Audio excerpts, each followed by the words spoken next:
Hello and welcome. My name is Karen, thismainermom, and I'm here to bring real life help for when life gets real in all areas of home management. And today I'm going to talk about how to teach your teens to write well. I have 7 children. I've homeschooled all of them. They're ages 13 to 27 years old. I have natural writers and I have some who are not natural writers. I have some who just fear that white page and don't have any idea what to write. I have some who've struggled with dyslexia, dysgraphia. We have run the gamut. And I really needed a program that was concrete enough that I knew if they had met expectation. It's very hard to grade writing if you don't have other students to compare them to. So even though I have 7 children, of course, they're all in different grades and ages and stages. So that didn't really give me that comparison I was looking for. I needed a program that was very concrete. I had become very discouraged at a homeschool conference because I went and listened to a speaker and I told him afterwards that I had a son who was very concise and could put anything into 3 sentences, and he was finding it very difficult to elaborate. He was really struggling with that blank page, and this is what he told me. He said, hire a tutor. I was so discouraged. I didn't know what to do. But fortunately, the homeschool group I was in, within that year or the year after, they stumbled upon the Institute for Excellence in Writing. And since then, I have used this program with all 7 of my children with great success. All 4 of my kids who are ages 16 to 27 took English composition when they were a junior in high school, and they all did fine. I mentioned this program, the Institute of Excellence in Writing, in another video that I did on homeschooling that I will link at the end of this video as well as in the description box below. And in the comments section, Naomi had asked if I would do a video explaining how to use this curriculum because it does have a learning curve and it is a little tricky at first. So that's what I'm going to do today. What this curriculum teaches is structure and style. So it's going to teach them all about the topic sentences and all about concluding sentences, how to set up a 6-paragraph essay, how to write a term paper. It's going to go through all of those things. Added to that, it's also going to give them style. It's going to give their papers interest so that they can get that great grade. I got my glasses on, I'm ready to do school. So I'm going to tell you how this works. The student is going to receive a very simple paragraph to start out. For example, this one is on desert tarantulas. Tarantulas are the largest spiders in the world. In spite of how they're portrayed in movies, they're not really dangerous to humans. Tarantulas spend most of their lives underground in burrows. I'm just going to stop there, okay, just so I can show you. So what they're going to do is pick out 2 to 3 keywords from the sentence. And this is going to be explained in the DVDs that you're buying to go along with the program. And I would never try to do this program without the DVDs. It's going to save you tons of time, but he's going to explain all these things so that you don't have to go through that whole structure and style class that they give out for parents. I have done that class, but I'm telling you, you can't do it without it. So I'm picking out my 2 to 3 keywords. Tarantulas are the largest spiders in the world. So I'm going to say tarantulas, largest spider. In spite of how they're portrayed in the movies, they're not really dangerous to humans. Maybe I'll do the symbol of not movies, meaning movies are wrong, not dangerous humans. Then the 3rd sentence was tarantulas spend most of their lives underground in burrows. So lives underground burrows. Okay, now I'm going to go back and I'm going to write my own 3 sentences based on what I used as keywords. And I'm allowed to read the paragraph again, especially when they're starting out. You got to give them a learning curve, right? And then you're also allowed to look at your keywords again. Of course, you're using that as an outline. So my own sentences would be, tarantulas are the largest spiders in the world. My 2nd sentence that I'm going to choose would be, unlike what we see in movies, tarantulas are not dangerous to humans. Then the 3rd sentence, I had put lives underground and burrows. And I'm going to say that tarantulas spend their lives underground in burrows. Now, I'm going to tell you this. This is going to be hard to wrap your head around, okay? It doesn't matter if their facts are correct right now. Right now, they're just trying to learn to write well. He's using this paragraph not so that they'll write an accurate paragraph on tarantulas, but so that they don't have to think of their own ideas and their own words. And then we're going to be adding dress ups and decorations, which I'm going to explain in just a second. This is where we get into style. He's going to have dress ups that the student is going to add to their paragraph. They can add anywhere in their paragraph they want. They're going to underline it so you can find it, and they're going to have a checklist of all the dress ups they've been asked to do, and they're going to check it off that they did that.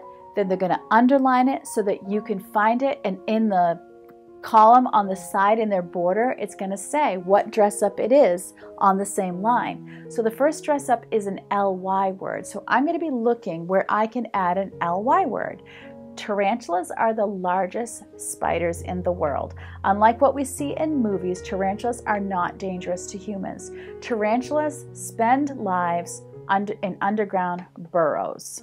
I'm going to just take an ly word, and again, this is what I want you to understand, is at the very beginning, it's more important that they're learning the skill than that they're writing in a way that you find accurate, if that makes any sense. So I might want to say, tarantulas are happily the largest spiders in the world. Now I have added my ly word, which is the first dress up. The second dress up is a who-which clause, and what you're doing is you're actually combining two sentences into one using that who-which clause. So I might say this, where I had one sentence that was, unlike what we see in movies, tarantulas are not dangerous to humans. I had another sentence that said, tarantulas spend lives in underground burrows. So I'm going to say this, tarantulas, which spend their lives in underground burrows, are not dangerous to humans like we see in the movies. So you see how I used a who-which clause that combined my third sentence to my second sentence. And so we're going to go on, and that is how IEW works, is they're going to keep having you each lesson add one more dress up to your paragraph so that you have at the end a very well-written paragraph. There are some that are very grammatical. The ly word is, of course, an adverb. And you're going to have kids who have a hard time thinking, well, I don't really know any ly words. I can't think of any. But that's okay, because in the materials, in the notebook that they're given, he's going to give them an entire list of ly words. And I'm talking tons of ly words. And you can be adding to your list. Other dress ups are like a strong verb. So obviously the child's going to need to know what a verb is in order to give a strong verb. He's going to have banned words. Maybe it's, we saw the spider. And he's going to say, you're not allowed to use the word saw, because saw is just a very easy, simple word. So they're going to have to say something like, he gazed at the spider, right? Another example would be, the girl went to the store. A strong verb would be, the girl traveled to the store. So we've replaced a very weak verb with a strong verb. A strong adjective is another example of one of the dress-ups that is grammar driven. But I have found it is actually a great way to cement some grammar, and if they haven't learned the grammar, they can just learn it as they're doing the new rule. So it's really okay. And each step of the way, the curriculum gives sheets of lists of words, strong verbs, strong adjective, ly words, the things they're looking for. They're giving the students plenty of examples, and the student can use that example. They can just scroll down those words and pick one that makes sense in their sentence. Once they've had plenty of practice putting in dress ups, and the first level, level A, more for elementary students, of course there's going to be less dress ups. And then he also has something called decorations, which to me is very similar to the dress ups, but it's just expanding that even more. Level B, which is more for junior high students, that's going to have more of those. And also, of course, level C is for the high school student. Even more is expected of that student. But it's all basically the same principles. You're just adding more and more as the levels go up. And in A, the vocabulary of the paragraph is, of course, going to be a lot easier.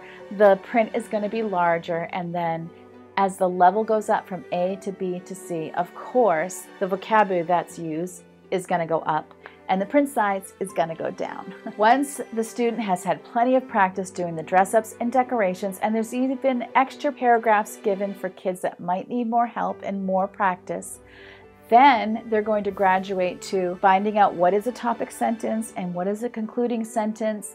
And then once they've had time to practice with that, they're going to be taking 3 source materials that they're going to give you. Let's say it's on elephants, and if you look at IEW right now, you're going to see that if you look up the samples, there's one on elephants, where you get 3 little articles on elephants, and they're going to use their knowledge of keywords to bring those articles together into one paper. They're even going to learn to, maybe they're looking at what does an elephant eat, so that they're going to go through all 3 sources and take out everything it says that elephants eat. They're going to be keywording those sentences to put in their own paragraph, and then maybe their next paragraph is how elephants have babies, that they birth babies, they don't have eggs, I don't know. So they're going to be going through each of the articles and taking out anything that's about baby elephants or having baby elephants. And you see what I'm saying?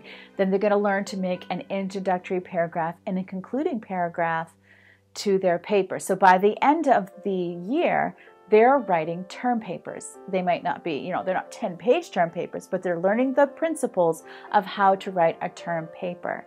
They're also learning how to do a little bit of creative writing. They're going to learn to take a story, a fable, or a myth, read the story. They're going to learn how to make a story chart of who is in the story, what are they doing, what is the setting, all those things. And then they're going to learn to take the basic story and to change up a few things to make it their own, to bring them to a place between I can't write my own story to using a story, changing some of the elements, to when they can finally write their own story. They'll also learn, now they've learned how to write a paper about, facts. Then they've learned how to do some creative writing.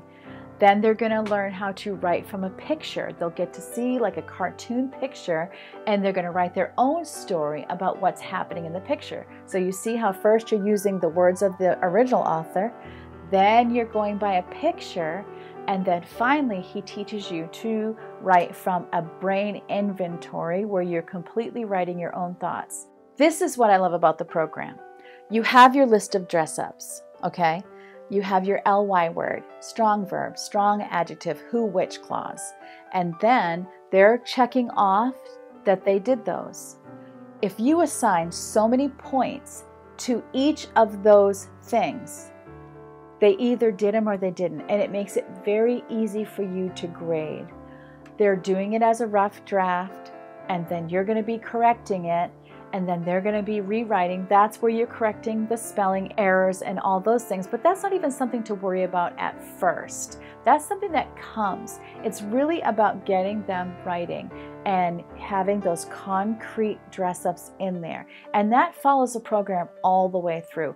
Everything is super concrete. You have a list of what's to be included. Even when they write their topic and concluding sentences, there's a list of things that need to be in that sentence. They're either there or they're not. So if you are one who grades, like I am one who grades, I set a number of points for each one of those, and their grade reflects whether they have done what they've been told to do or not.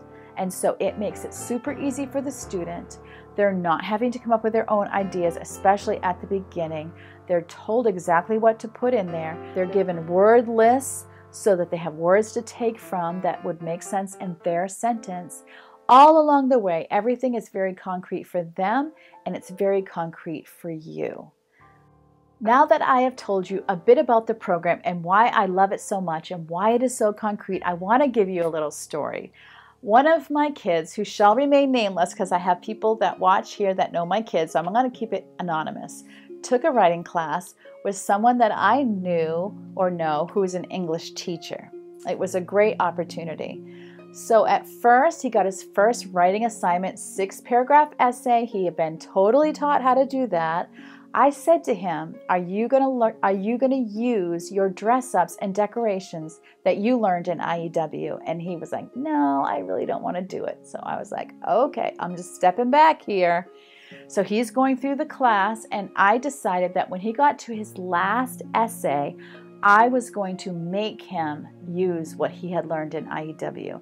And isn't that the most frustrating things, moms, when you have a kid and you've taught them something, but then they don't want to use it? It's just reality. But I wanted him to get to see, and I wanted to see for myself if this really made a difference. So he went through the class. He was getting okay grades. then he got to the end and he got to that last essay, and I said, okay, I'm stepping in and I'm going to look at this before you pass it in, just to make sure you have all your dress ups and decorations. I wasn't going to check for anything but those things. And so he got to where he had written it. I checked it. I made sure he had his dress ups and decorations that he learned. He passed it in. And he got, not that he was getting bad grades before, but he got such a glowing report. And she was saying, this is what I've been looking for. Before you had good structure with your topic sentences and concluding sentences and all those things, but this time you actually have some writing style and it's come alive. And it was a very glowing response. And of course I'm paraphrasing because this was a while ago, but it was a very glowing response, and it gave him the opportunity to see what a difference it made if he actually used the program that he'd been taught. And it actually showed me how much worth IEW had to me, even if they eventually went to a writing teacher. So I hope that encourages you. I hope that helps you. I'll have the Institute for Excellence in Writing linked below. I did use the picture that was from Amazon earlier because I can't use the picture. I needed to find one that was royalty free. So I'm allowed to use that picture if I use my affiliate link in the description box, but I will also link the actual Institute for Excellence in Writing in my description box below. If you have further questions about this particular curriculum or even others, if you'd like to ask, I might have some experience there. I have been homeschooling for over 20 years. You're welcome to ask. I would be happy to help you. So, as always, I hope you always remember that God loves you and I love you too, and He cares about every little thing, including whether or not your child is a good writer and whether you feel comfortable teaching. He cares about all those things. So make sure you're praying and asking Him for help. And if I can be of a help, I hope you'll ask me too. And I can't wait to see you next time. Bye.